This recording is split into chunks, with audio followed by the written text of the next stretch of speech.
Good morning. My name is Blair Walker, and I'm the curator at the Rotch Duff House and Garden Museum here in New Bedford on County Street. I'm introducing an exhibit called LBD, the long and short of it, which features black dresses from approximately 1850 up to the present. It sort of started with the idea of the little black dress, which is pretty popular these days and pretty important in most ladies' wardrobes.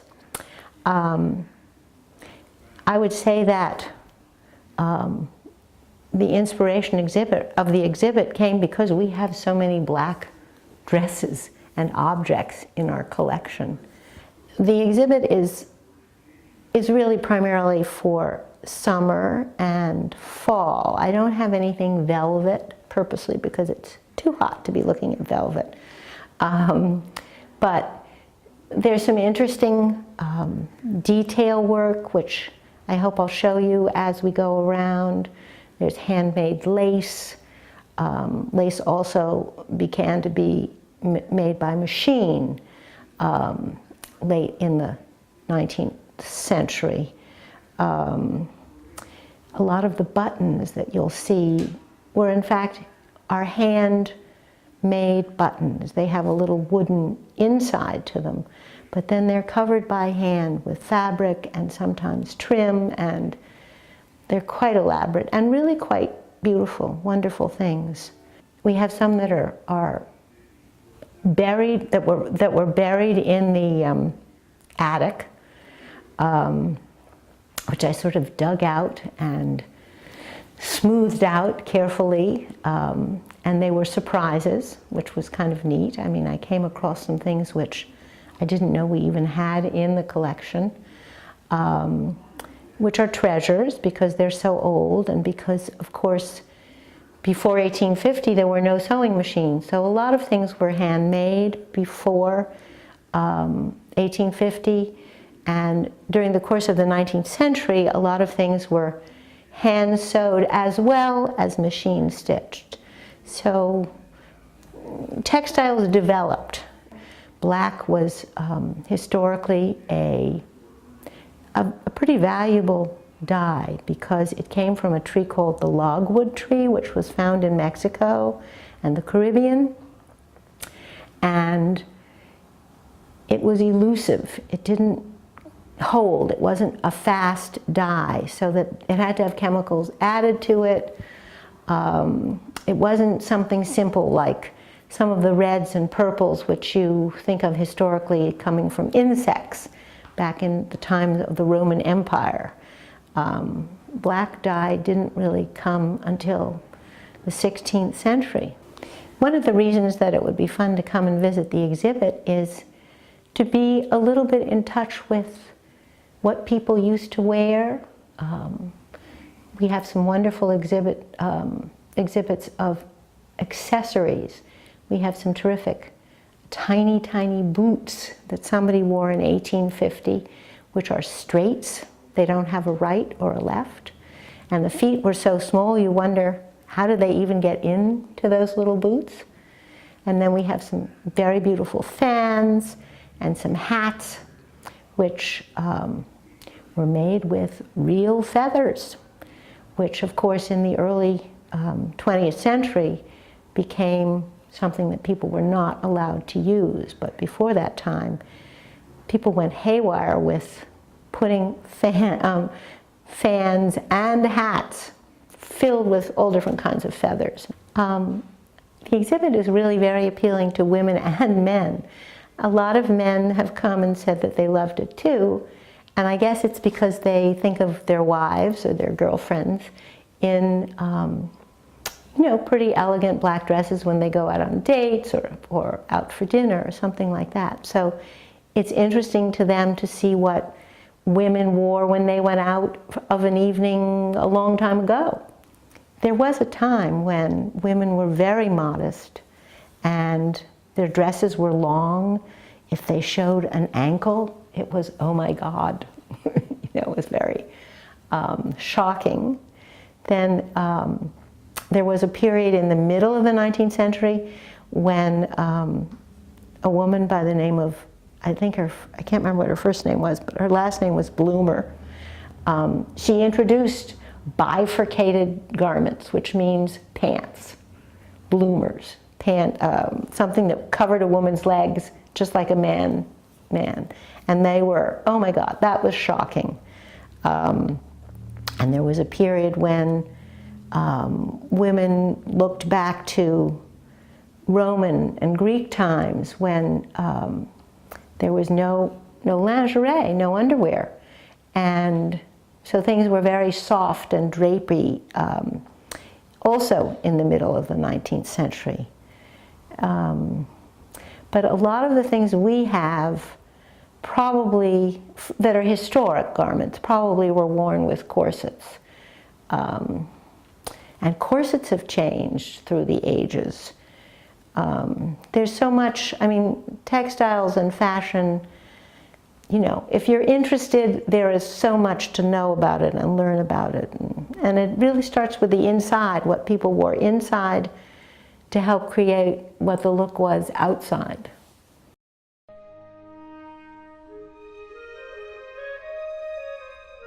So the dresses in this room date from 1850, the one on the left, and the one on the right is 1903, and the one closest to us is around 1910.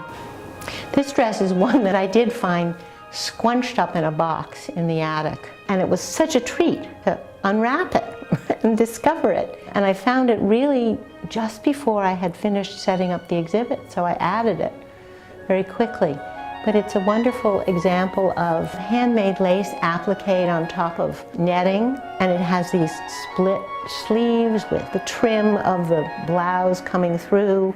Plus it has that full skirt, which is characteristic of the 1850s, and a pointed front on the bodice.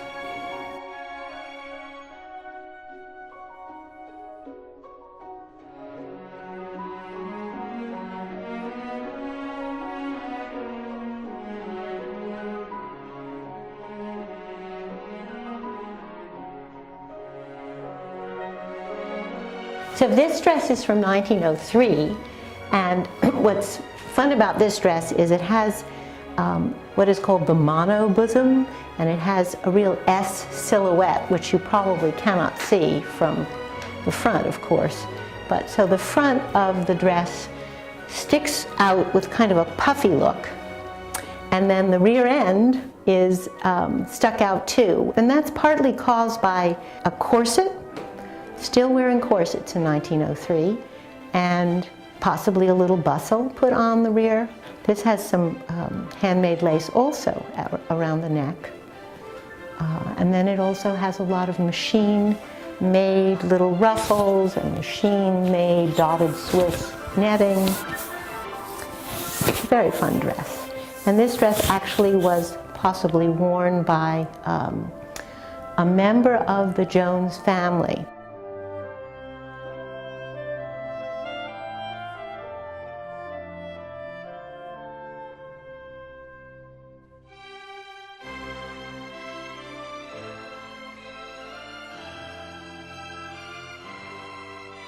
The dress in the middle is actually a coat from around 1910, and it's quite beautiful. It's a satin coat, black satin, with appliqued flowers around the neckline and a very elaborate tassel that is draped across the front. These are probably basically a wooden form that's been hand-stitched, hand-covered, and then little pieces of what is called soutache. This braid is a soutache put on top of them. They don't really work, but they're beautiful decoration.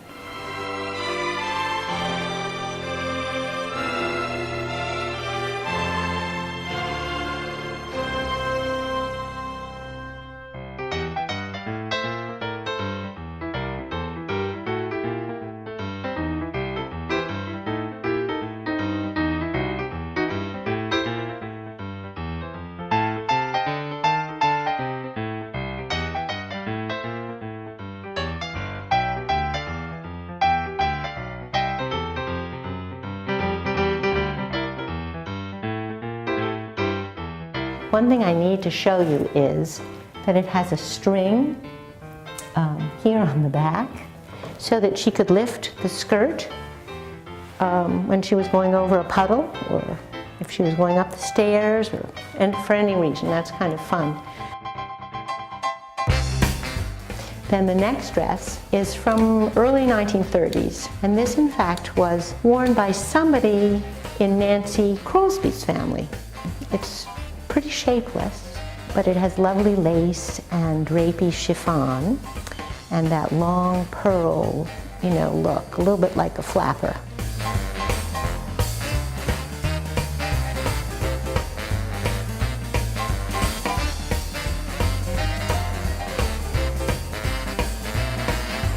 The next dress is from the 30s, and it's possibly a fabric which is like somebody by the name of Mariano Fortuny, who invented a kind of very finely pleated silk early in the 1900s. And he made things like the Delphos dress, which really had no shape. It was based on the body that it was being worn by. This is not a Fortuny dress. It has some wonderful flashy buttons too. The next dress is from the 40s. And in the 40s, of course, we had the Second World War, and fabric was very hard to come by. So this dress really has very little fabric that makes it possible. If you look at the sleeves, they're called dolman sleeves. They're sort of cut from the same piece of fabric as the top of the dress. And yet, it's a very fun dress with the diagonal strips of sequins and trim, and in very good condition. It's fabulous condition. The next dress is from the 50s. This dress also has the dolman sleeve, but it has a lot more fabric in it.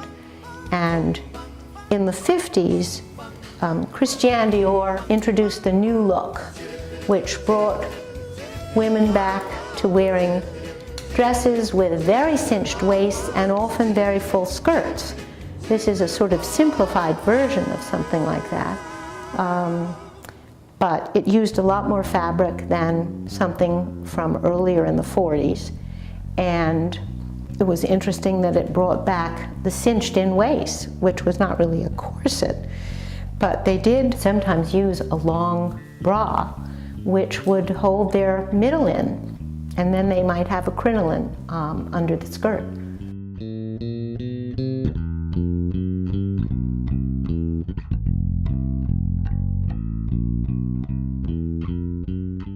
So another terrific example of a 1950s dress is this black taffeta with a printed red stripe on it. It's another one of my favorites. It's just so simple, and yet it's just great looking.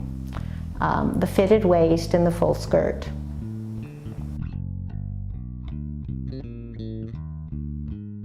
Favorite things have been these two from the 1960s. The one on the left from 1964 with a great sexy back, expose back with stretch lace, and then the very classic overall lace dress on the right with a circle pin at the neck, which was very popular in the 60s. A lot of women wore these circle pins, which were also called virginity pins. And it has fitted shape in the little full skirt.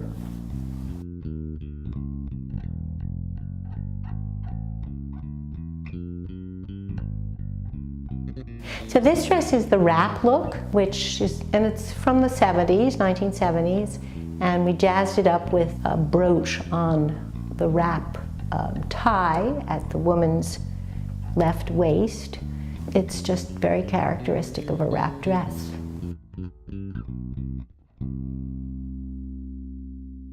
To me, this is the quintessential little black dress. It's a very simple princess line, no trim, no details, And it was worn with whatever you wanted. You could dress it up or dress it down, which was the whole idea of the little black dress. This particular one has an Emilio Pucci scarf, jauntily put over the shoulder, and a little tiny sequined bag. But, you know, it's the kind of thing that I could wear right now, here in 2017. This is a reversible dress by Katarina Zmarlak, a New York designer, and it's pretty cool. It's almost got like a plastic edging trim, and it's got a full-length zipper, so that in fact it could be unzipped and flipped inside out. It's clean finished inside, which means it doesn't have seam allowance that would show. And often she'll make a dress that's reversible with an inside color that's entirely different, so that you really can flip it and have a different dress. Very modern. On the bottom shelf on the right are the little tiny shoes I mentioned earlier. They're black satin. They would have been closed with a button hook because they had laces. And if you look at the bottom of them, they weren't worn very often, but they are tiny and they don't have a defined right or left, so they're called straights. Next to them is a wonderful old little bonnet from the 1860s, and then up above is a bodice from probably the 1890s. Whoever wore it was pretty small. There's a beaded bag next to it in the case. And then on the right of that, the bodice on the bottom is another one that was probably worn by a woman by the name of Amelia Forbes. Up on the top shelf is an absolutely fabulous hat with some kind of feathers in it. I'm not exactly sure what kind, but it's a great hat, really stunning, and it's from around 1910. The ostrich feather fan hanging next to it, I'm not sure what the date is, probably early 20th century also.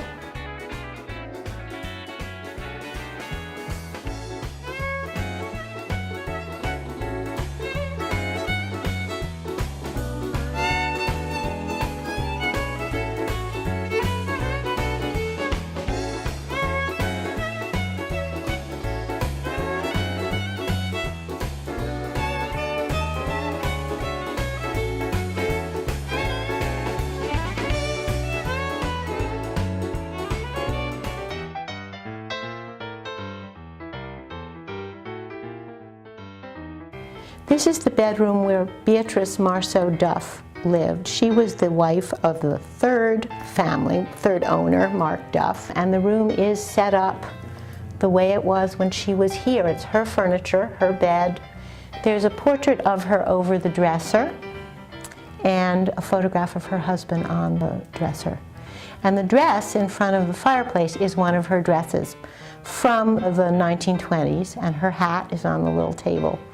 But in this closet here, too, we have some more of her things. We have quite a collection of her hats, which we have actually exhibited before. And then a few of her dresses, which are terrific, too. Interesting, you know, pieces of clothing.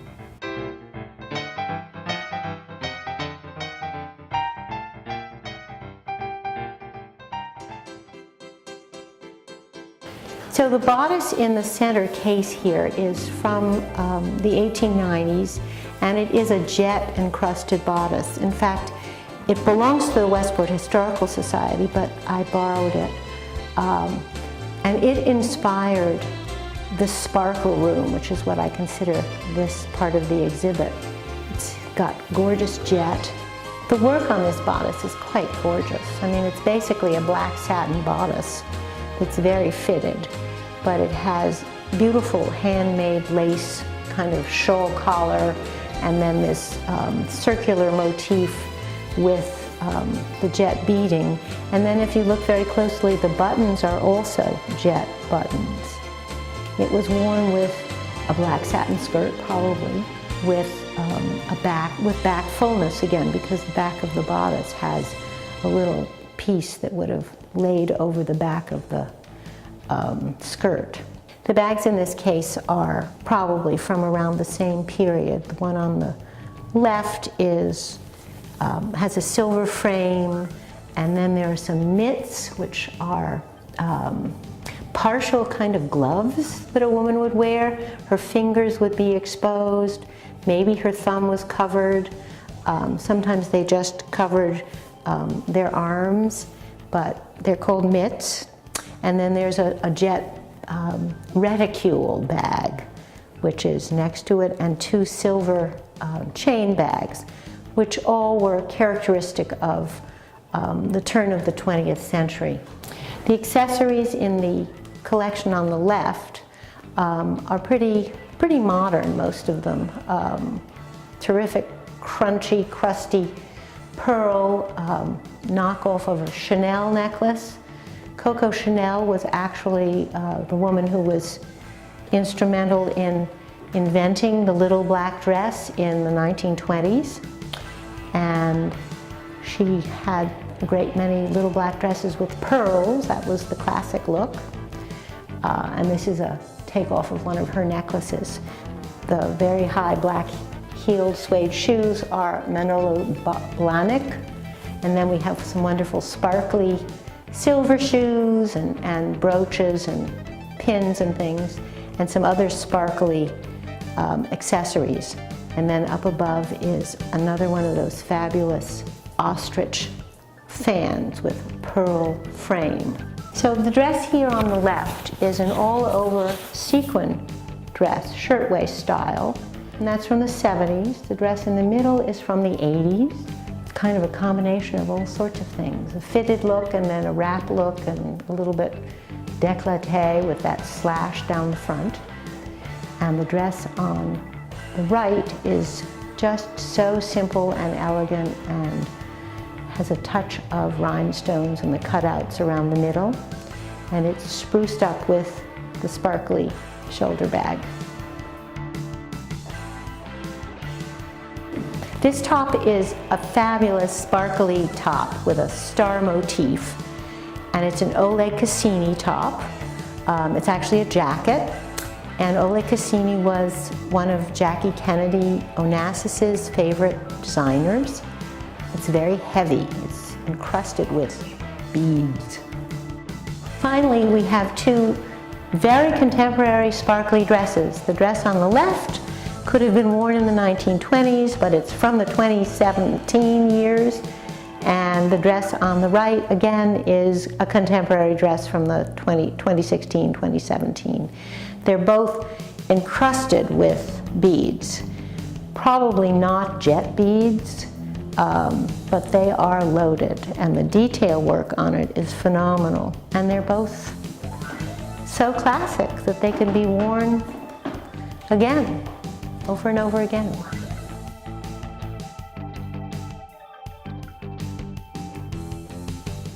The museum is open every day, Monday through Friday, 10 to 4. On the weekends, Saturday, 10 to 4, Sunday, 12 to 4. The address of the Rotch Jones Duff House is 396 County Street in New Bedford. I think admission at this point is $6 for adults, $5 for AAA or seniors, and little kids get in for $2 or $3.